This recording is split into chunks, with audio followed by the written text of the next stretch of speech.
குர்ஆனில் ஒரு வசனத்தில் சொல்லுவான். 2வது அத்தியாயம் 261வது வசனம். நம்ம எல்லாம் பல நேரம் சொற்பொழிவுல கேட்டிருப்போம், படிச்சிருப்போம். அல்லாஹ்வுடைய வசனத்தின் தமிழ் பொருள் இப்படி இருக்கு, தமிழ் அர்த்தம் இப்படி இருக்கு. அல்லாஹ்வின் பாதையில் தங்கள் செல்வத்தை செலவிடுவர்களுக்கு உவமை என்னவென்றால், உதாரணம் என்ன அப்படின்னா, ஒவ்வொரு கதிரிலும் 100 தானிய மணிகளை கொண்ட 7 கதிர்களை முளைப்பிக்கும் ஒரு வித்தை போன்றது. நம்ம சாப்பிடக்கூடிய அரிசி இருக்கு இல்லைங்களா, அந்த அரிசி விளைகிறது ஒரே ஒரு நெல் பூமியிலே விளையும். அதிலே ஒவ்வொரு கதிரிலும் 700 தானிய மணிகளை அல்லாஹ் விளைவிப்பான். அவ்வளவு பன்மடங்கு நன்மைகளை பெற்றுத் தரக்கூடிய ஒரு அற்புதமான செயல்தான் வக்ஃப் என்பது. பேரன்பிற்குரியவர்களே, வக்ஃப் செஞ்சுட்டு போனவங்களுக்கு இவ்வளவு பெரிய நன்மை இருக்கு. இனியும் நிறைய நன்மைகளை சொல்லலாம், அறிஞர்களும் சொன்னாங்க. வக்ஃப் செஞ்சுட்டு நாளைக்கு மறுமையில நிறைய நன்மைகளை பெற்றுக் கொள்வார்கள். நேரத்தை வக்ஃப் செய்தவர்கள், நம்மளாம் இப்ப நேரத்தை வக்ஃப் செஞ்சுட்டு உட்கார்ந்து இருக்கோம். இந்த நேரத்தில் நம்ம மனைவி மக்களோட இருந்திருக்கலாம், டிவி பார்த்துக்கிட்டு இருக்கலாம், ஜாலியா நண்பர்களோட கடை பஜார்ல இருக்கலாம். ஆனா அல்லாஹ்வுக்காக நேரத்தை வக்ஃப் பண்ணி இங்க உட்கார்ந்து இருக்கிறோம். சிறு துளியாக இருந்தாலும் வக்ஃப் செய்தவர்களுக்கு நாளை மறுமையிலே கூலி வழங்கப்படும். அது எப்படி வழங்கப்படும்? அல்லாஹ் சொல்லுவதை போன்று பன்மடங்காக்கி அல்லாஹ் வழங்கி விடுவான். சரிங்க, இப்ப வக்ஃப் செஞ்சுட்டு போனவங்க விட்டு இருக்கக்கூடிய நிலம் இருக்கிறது, பொருள் இருக்கிறது, அது என்ன வகையான பலனை இந்த உலகத்திலே ஏற்படுத்தி கொண்டிருக்கிறது? வக்ஃப் செய்கிற அந்த அம்சங்கள் என்ன தாக்கத்தை ஏற்படுத்துகிறது? இப்ப நாம இங்கே நேரத்தை வக்ஃப் பண்ணோம், நம்ம செஞ்சோம், அதனால அல்லாஹ் நமக்கு நாளை மறுமையில கூலி கொடுப்பான். இந்த நிகழ்ச்சி அடுத்து என்ன மாற்றத்தை ஏற்படுத்தும்? இங்க நம்ம 50 பேர் உட்கார்ந்து இருக்கிறோம். இந்த 50 பேரும் நம்மை அறியாமலே பூமி பந்தில் எங்கெல்லாம் உலாவுகிறோமோ அங்கெல்லாம் ஒரு சில இந்த வக்ஃப் சம்பந்தப்பட்ட செய்திகளை பறைசாற்றுவோமா இல்லையா? கண்டிப்பா பறைசாற்றுவோம், பேசுவோம், நம்ம மனைவிட்ட போய் சொல்லுவோம், பிள்ளைகிட்ட சொல்லுவோம்.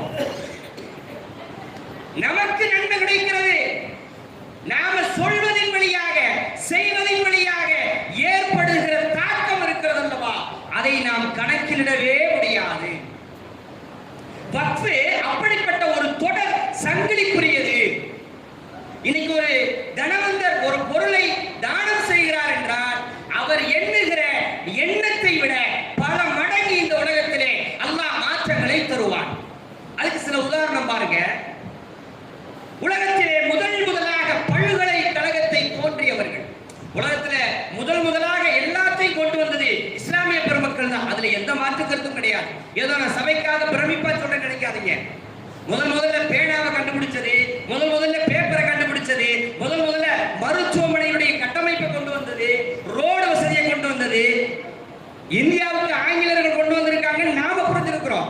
9வது நூற்றாண்டில் பகதாத் நகரிலே பிறந்த மார்க்க அறிஞ ஜீவிகள் உமர் ரலியல்லாஹு அவர்களை போன்ற சஹாபாக்களால் உருவாக்கப்பட்ட அறிவுஜீவிகள் 9வது நூற்றாண்டிலே வாழ்ந்த பகதாத் நகரிலே வாழ்ந்த அறிஞ பெருமக்களால் இந்த உலகத்திற்கு அடையாளப்படுத்தப்பட்டிருக்கிறது. இதனுடைய ஆவணம் எங்க இருக்கிறது? லண்டன் போன்ற ஆங்கிலேயர்களுடைய அரங்குகளிலே பாதுகாக்கப்படுகிறது.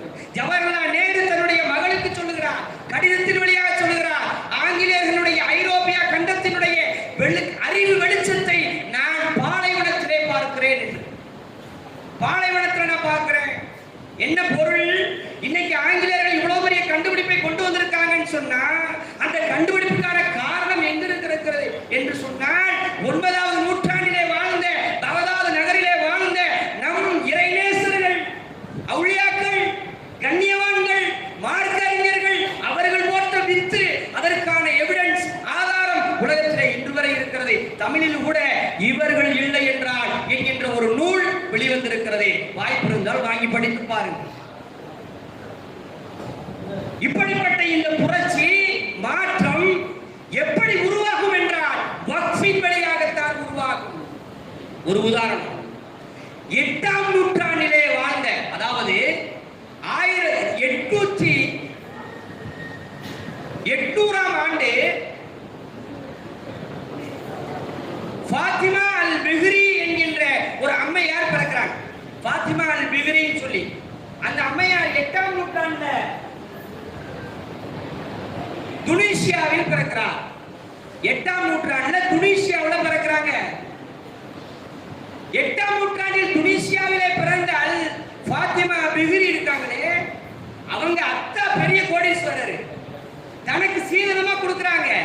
தனக்கு சீதனமா கொடுத்த சொத்தை மொராக்காவில் திருமணம் முடிச்சு ஏதோ ஒரு காரணத்தினால குடிபெயர்றாங்க.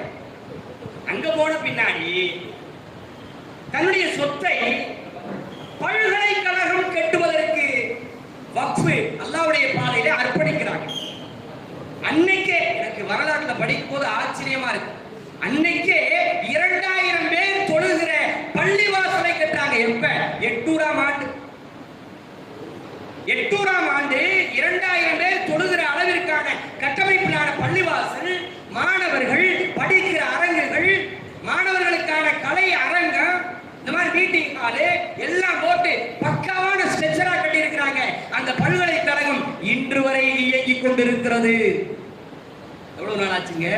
1200 ஆண்டுகளாக அந்த பல்கலைக்கழகம் இயங்கிக் கொண்டிருக்கிறது. உலகத்தின் முதல் பல்கலைக்கழகம், பட்டம் தருகிற முதல் சனது கொடுக்கிறாங்கல்ல, சர்டிபிகேட்,